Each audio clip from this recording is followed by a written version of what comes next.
Emmanuel Dutheil, l'économie, la reprise économique mondiale est suspendue, si je puis dire, au développement du variant Omicron, dont on apprend d'ailleurs ce matin dans les colonnes de l'opinion que peut-être il serait britannique, ce variant. Pas très sud-africain, pas très botswanais, non, britannique.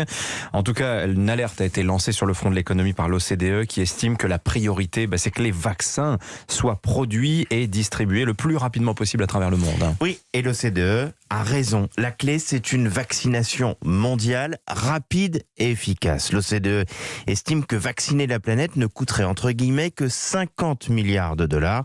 Une paille, selon elle, à côté des 10 000 milliards de dollars dépensés par les pays les plus riches dans leur plan de relance. Vacciner massivement partout dans le monde limiterait les risques de développement de nouveaux variants, ça c'est sûr, et donc limiterait les risques de relancer des couvre-feux ou des confinements qui plombent l'activité économique et accessoirement notre morale. Ça permettrait aussi une reprise plus uniforme dans le monde.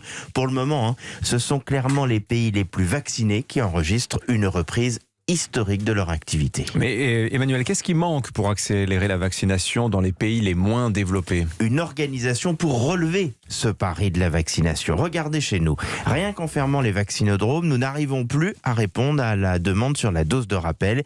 Les prochains rendez-vous sont souvent maintenant en février. Alors imaginez, les pays qui manquent de tout, et notamment d'un système de santé. Un bon connaisseur me confiait hier que certains pays pauvres renvoient en ce moment même les doses qui leur avaient été envoyées par les pays les plus riches, tout simplement parce qu'ils n'arrivent pas à les stocker, à les distribuer et donc encore moins à les administrer à leur population. Donner des doses par millions, voire milliards, comme viennent de le décider les Chinois, ne saurait suffire. C'est bien une aide globale qu'il faut apporter. Alors j'ai bien conscience que c'est facile à dire là, depuis Paris, un beau matin, mais c'est indispensable si on veut sortir de cette spirale des variants et des restrictions de circulation. Donc il faut des doses, mais il faut aussi des frigos, visiblement. Des frigos, des personnels de santé. Des seringues, etc.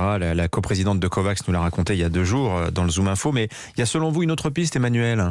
Oui, la piste, ce sont les traitements contre le Covid. Et là-dessus, il faudra lever rapidement les droits de licence et faciliter la production pour aider les pays les moins riches. Il faut lever les droits, vous dites ? Il faut lever les droits, oui. Mais c'est plutôt pas trop mal parti là-dessus. Regardez ce qu'a décidé Pfizer et Merck, qui sont plutôt bien avancés pour trouver des traitements. Ils ont décidé et ils ont déjà signé des accords pour permettre à des fabricants de génériques de produire leurs médicaments pour les fournir justement à 95 pays à revenus moyens ou inférieurs. Mine de rien, ces pays représentent quand même 1 personne sur 2 dans le monde. Et ça, c'est un sacré espoir qu'il ne faudra pas décevoir. Donc ce qu'ils ont refusé sur les vaccins, la levée des brevets, ils sont prêts à le faire pour les traitements, pour des questions d'intérêt général, si j'ai bien compris. Très intéressant, merci Emmanuel. Tiens, d'ailleurs, le patron de Moderna, Stéphane Bancel, accorde une interview au Figaro ce matin dans lequel il explique travailler sur des versions nouvelles de vaccins combinant les 3 souches connues du virus, Wuhan, Beta et Delta. Et puis il nous dit aussi, ce qu'il avait déjà dit, à savoir que des rappels annuels seront nécessaires. Et il travaille aussi sur un vaccin qui combine la grippe et le Covid, le package complet. Merci Emmanuel Dutheil.